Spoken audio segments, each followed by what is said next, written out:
3 बार ईश्वर के मुख्य नाम ओम का उच्चारण करेंगे। अर्थ और भावना को बनाते हैं।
समादरणीय धार्मिक सज्जनवृंद, यजुर्वेद का 31वां अध्याय, जिसमें महर्षि दयानंद जी के अनुसार सृष्टि विद्या का वर्णन किया गया है, ईश्वर की स्तुति उपासना पूर्वक। आज हम मंत्र संख्या 5 के ऊपर महर्षि दयानंद जी कृत वेद भाष्य के आधार पर विचार करेंगे। मंत्र है, ततो विराड अजायत विराजो अधि पुरुषः स जातो अत्यरिच्यत पश्चात भूमि मथो पुरा। जब मनुष्य संसार के अंदर कोई पदार्थ देखता है तो उसके मन में ये जिज्ञासा उत्पन्न होती है, ये क्या है, किस लिए बनाया गया है, किसने बनाया है, किससे बनाया है। इसी प्रकार से जब मनुष्य संसार में आता है तो उसके अंदर संसार के विषय में जिज्ञासा उत्पन्न होती है। कुछ दार्शनिक होते हैं जो संसार के विषय में चिंतन करते हैं, मनन करते हैं, संसार को जानना चाहते हैं। ये संसार क्या है, इसमें क्या क्या है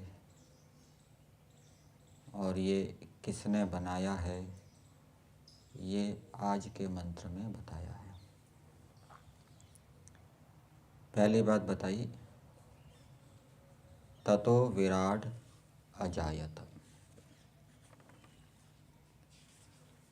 ततः से ऋषि दयानंद जी ने सनातन पूर्ण परमात्मा से ऐसा अर्थ किया है।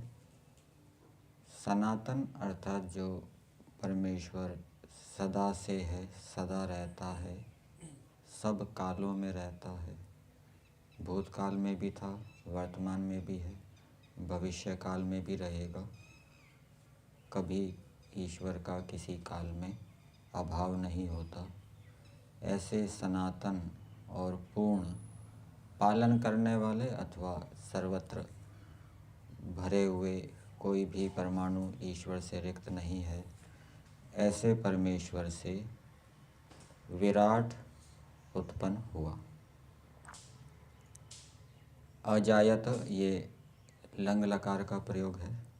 वेद के अंदर लुट, लुंग, लंग और लिट लकार तीनों कालों में बताए जाते हैं। विराट का अर्थ यहाँ पर संसार किया है। विराट नाम परमेश्वर का भी है, सत्यात प्रकाश के प्रथम समास में मिलेगा, जो विविध प्रकार के पदार्थों को प्रकाशित करता है।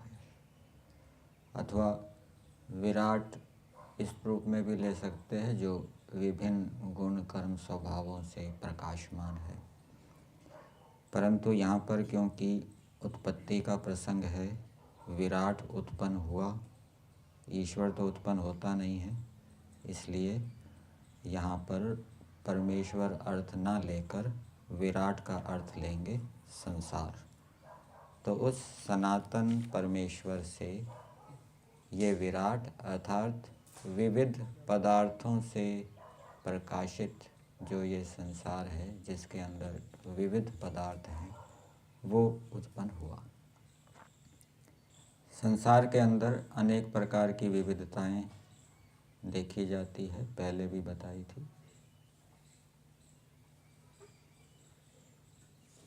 अनेक प्रकार के खनिज लवण है, सोना, चांदी, तांबा, जस्त, यूरेनियम आदि। अनेक प्रकार के नमक है, सेंधा नमक, समुद्री नमक। अनेक प्रकार के पेड़ हैं, कुछ छोटे पेड़ हैं, कुछ लंबे पेड़ हैं। कुछ पेड़ ऐसे होते हैं जो बहुत लंबे होते हैं।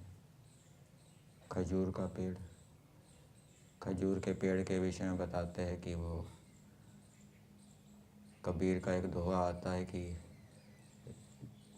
जैसे बड़ा हुआ तो क्या हुआ, जैसा पेड़ खजूर, ना पंछियों को छाया मिले और फल बहुत दूर। ठीक है ना। तो ऐसे पेड़ भी हैं जो जिनसे पंछियों को रैन बसेरा या छाया आदि नहीं मिलती। मैं पंछी कह रहा हूँ, वो अपने शब्दों में कह रहा हूँ मैं। कुछ पेड़ बहुत ऊंचे होते हैं, ऊंचाई में बहुत, कुछ फैलाव में बहुत होते हैं। जैसे बरगद का पेड़ है, कितना फैल जाता है दूर दूर तक। कुछ पेड़ छोटे होते हैं, ज़्यादा बढ़ते नहीं हैं, जैसे अमरूद है, अनार है। तो ये अनेक प्रकार के पेड़ हम देखते हैं। अनेक प्रकार के फल हैं इस सृष्टि के अंदर। सर्दियों में अलग फल मिलते हैं, गर्मियों में अलग फल मिलते हैं, वर्षा ऋतु में अलग फल मिलते हैं। अलग अलग प्रकार की सब्जियां हैं। सर्दियों में अलग सब्जियां होती है, गर्मियों में अलग प्रकार की सब्जियां होती है। और अलग अलग देश है, वहाँ पर भी आपको अलग अलग फल मिलेंगे। कुछ फल ऐसे मिलेंगे जो यहाँ नहीं होते, दूसरे देशों में होते हैं। कुछ सब्जियाँ ऐसी मिलेगी जो यहाँ नहीं होती, वहाँ दूसरे देशों में होती है। भिन्न भिन्न प्रकार की मिट्टी है। और पशुओं की भी अनेक नस्लें हैं, गायों की भी अनेक नस्लें हैं। कुछ गायें ऐसी मिलेगी जो बहुत दुधारू होती है, बहुत अधिक दूध देती है। कुछ घोड़ों की नस्लें भी बहुत अच्छी मिलेगी। तो सेना में, पुलिस में ऐसे घोड़े पसंद किए जाते हैं जो बढ़िया नस्ल के हो, जल्दी थके ना, लगातार भागते रहें। कुत्तों की भी अनेक नस्लें होती हैं। बढ़िया नस्ल वाले कुत्तों का सेना, पुलिस आदि में लिया जाता है उनको, जो बीमार जल्दी ना पड़ें, जल्दी थके ना और तेज़ी से काम करें। तो इस प्रकार से घोड़ा है, कुत्ता है और गाय है, और भी अनेक प्रकार के पशु हैं। उनकी अनेक प्रकार की प्रजातियां हमें संसार के अंदर मिलती है। ये विविधताएं संसार के अंदर है। ऐसे विविध संसार को परमेश्वर ने बनाया। दूसरी बात, विराजो अधिपुरुषः। इस संसार का अधिष्ठाता परमेश्वर है। संसार ने इसको ईश्वर ने इसको बनाया है और ईश्वर इसका संचालक भी है, स्वामी भी है। जैसे राजा होता है, वो राष्ट्र का संचालक होता है।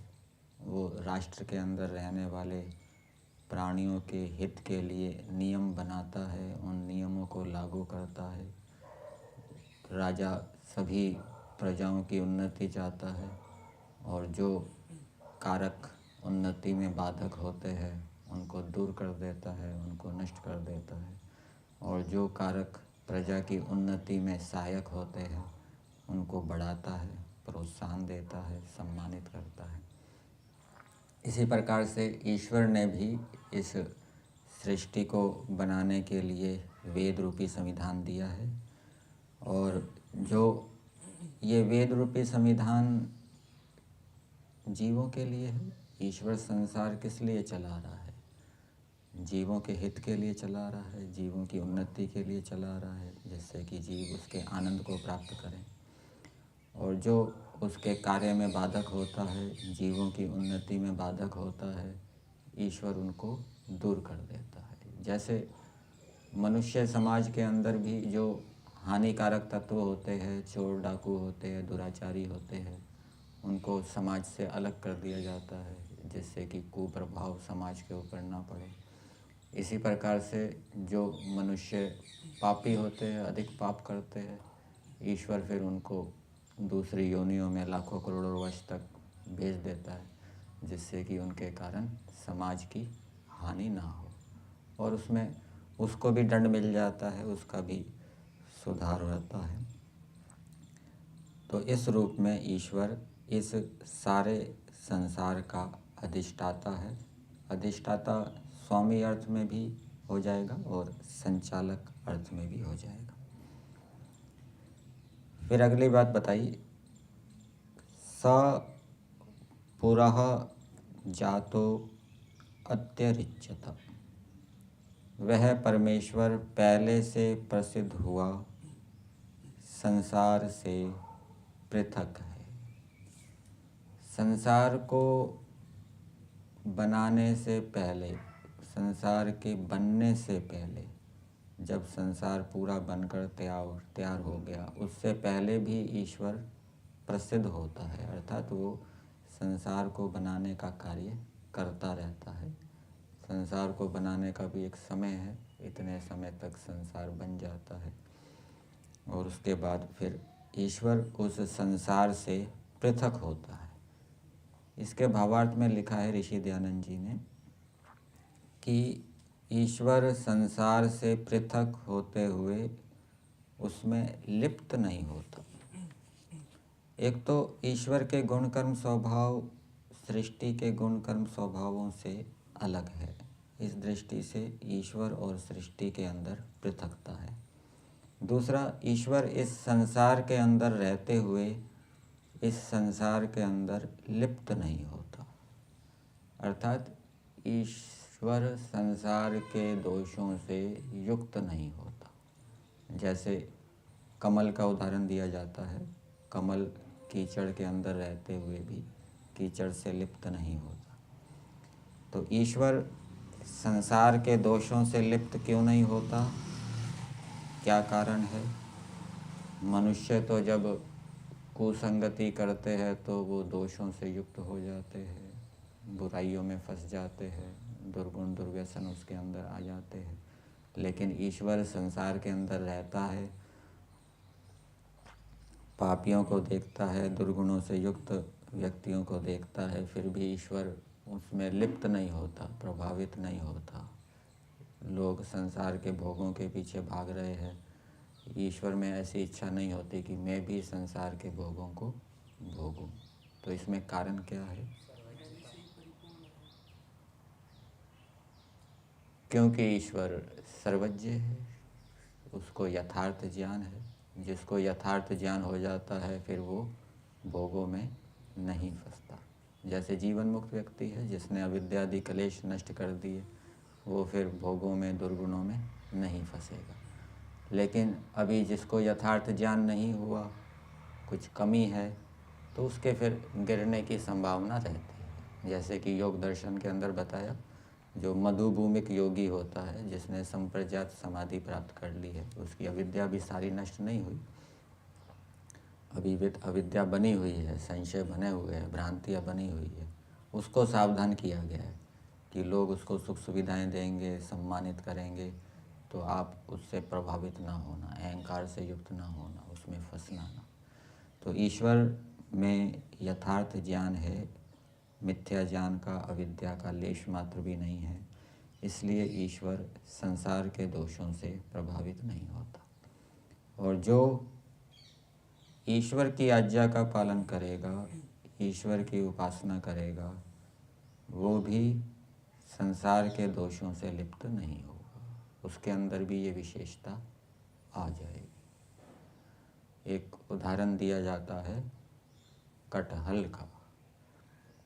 कटहल जब काटा जाता है तो वो हाथों में चिपक जाता है, इसलिए हाथों में तेल लगाकर उसको काटा जाता है ताकि वो चिपके ना।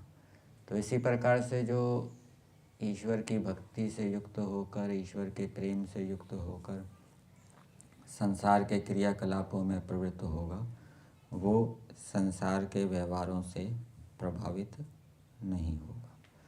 तो ईश्वर संसार के दोषों से लिप्त नहीं होता। यजुर्वेद के 40वें अध्याय में दूसरा मंत्र आता है, कुर्वन्ने वेह कर्माणि जिजीविषेत् शतं समाः एवं त्वयि नान्यथा इतो अस्ति न कर्म लिप्यते नर। तो जो निष्काम कर्म करता है वो कर्म उससे लिप्त नहीं होते, वो बंधन में नहीं पड़ता। और जो सकाम कर्म करता है वो क्या है, बंधन में फंसता है। इसलिए संसार के दोषों से बचने के लिए मनुष्य को निष्काम कर्म करना चाहिए। कोई सांसारिक भोगों की कामना ना हो। इस कामना से युक्त होकर यदि कर्म किया जाएगा तो व्यक्ति फिर संसार में फंसेगा नहीं, संसार के दोषों से युक्त नहीं होगा। और निष्काम कर्म कैसे करें, इसका एक उपाय बताया गया है कि मोक्ष का चिंतन करें। मोक्ष में जीवात्मा को क्या क्या उपलब्धियां होती है, वो किन किन दुखों से बच जाता है, मोक्ष के स्वरूप के ऊपर चिंतन करें। हमेशा वहाँ आनंद रहता है, वहाँ कोई अन्याय नहीं है, पक्षपात नहीं है, कोई भय नहीं है, वहाँ कोई पढ़ाई आदि नहीं है, कोई धंधा नहीं करना, कोई व्यापार नहीं करना, कोई नौकरी नहीं करनी, कोई परीक्षाएं नहीं देनी, कोई जिम्मेदारी नहीं है, कोई नियम नहीं है कि इन नियम का पालन करना है। इन सब झंझटों से वो छूटा हुआ है और बंधन भी नहीं है, एक जगह पड़ा रहे, जहाँ जाना चाहे वहाँ घूम सकता है। ठीक है, संसार के अंदर तो शरीर का बंधन रहता है और भी दूसरे कारण रहते हैं जिसके कारण व्यक्ति सर्वत्र नहीं घूम सकता, लेकिन मोक्ष में वो जहाँ चाहे, जिस लोकांतर में चाहे वो घूम सकता है और उसको ईश्वर का आनंद भी मिलता है। तो इस रूप में मोक्ष का चिंतन करें और दूसरी ओर संसार का चिंतन करें। संसार में क्या क्या होता है, कितने दुख होते हैं, रोग होता है, वियोग होता है, अन्याय होता है, पक्षपात होता है, क्लेशों से युक्त रहता है, अनेक प्रकार की जिम्मेदारियां होती है, बाधाएं होती है, भय होता है, शोक होता है, क्लेश होते हैं। मोक्ष में ये सब नहीं होता। तो जब हम संसार के दुखों का चिंतन करेंगे और दूसरी ओर मोक्ष में देखेंगे कि वहाँ ये सब नहीं होता, तो फिर मोक्ष की कामना उत्पन्न होगी। और वो मोक्ष कैसे प्राप्त होगा? मोक्ष प्राप्त करने के लिए हमें अपना स्वभाव ईश्वर जैसा बनाना पड़ेगा।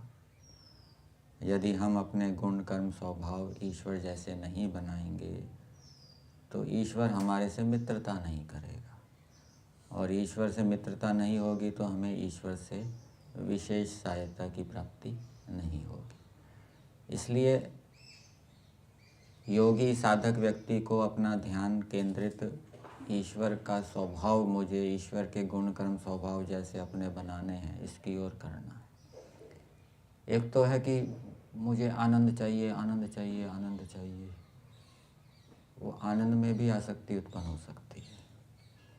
इसलिए न्याय दर्शन के अंदर जो 16 तत्वों का वर्णन है उसमें दुख कहा है, सुख का ग्रहण नहीं किया। ठीक है ना, दुखों को देखें। सुखों को देखेंगे तो उसमें फिर आसक्ति हो सकती है, दुखों से देखेंगे तो उससे छूटने की इच्छा होगी। तो निष्काम कर्म करने का उपाय, हम अपना ध्यान अपने गुण कर्म स्वभाव ईश्वर जैसे बनाएं, इसकी ओर केंद्रित करें। और फिर इस प्रकार का मनुष्य का स्वभाव बन जाता है कि अब तो मैं तो ईश्वर जैसा कर रहा हूँ, मेरे गुण कर्म स्वभाव ईश्वर जैसे है, जब ईश्वर जब चाहेगा मोक्ष दे देगा। ठीक है, फिर मोक्ष में आसक्ति नहीं होती, जल्दी नहीं होती, जल्दी मिले अभी मिले, बस वो अपने कर्तव्य का पालन कर रहा है, ईश्वर जैसे कर्मों को कर रहा है। तो ईश्वर संसार के अंदर रहता हुआ संसार के दोषों से लिप्त नहीं होता। हम भी संसार के अंदर रहते हुए संसार के दोषों से बचना चाहते हैं, तो संसार की ऐषणाओं से हम ऊपर उठें, निष्काम कर्म करें, और निष्काम कर्म करने से हम संसार में फंसने से बच सकते हैं। यदि लौकिक ऐषणाएं होगी तो फिर लौकिक पदार्थ प्राप्त करने के लिए प्रयास करेंगे और उसके कारण फिर अनेक दोष हमें प्राप्त होंगे।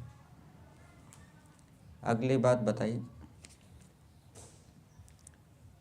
पश्चात भूमिम अथो, उसके पश्चात ईश्वर भूमि को बनाता है। यहाँ पर भावार्थ में ऋषि दयानंद जी ने लिखा है, पहले ईश्वर का सृष्टि का सामान्य रूप से वर्णन किया है और फिर विशेष रूप से वर्णन किया कि इस सृष्टि के अंदर भूमि आदि पदार्थ हैं, उनको ईश्वर बनाता है, उनकी रचना करता है।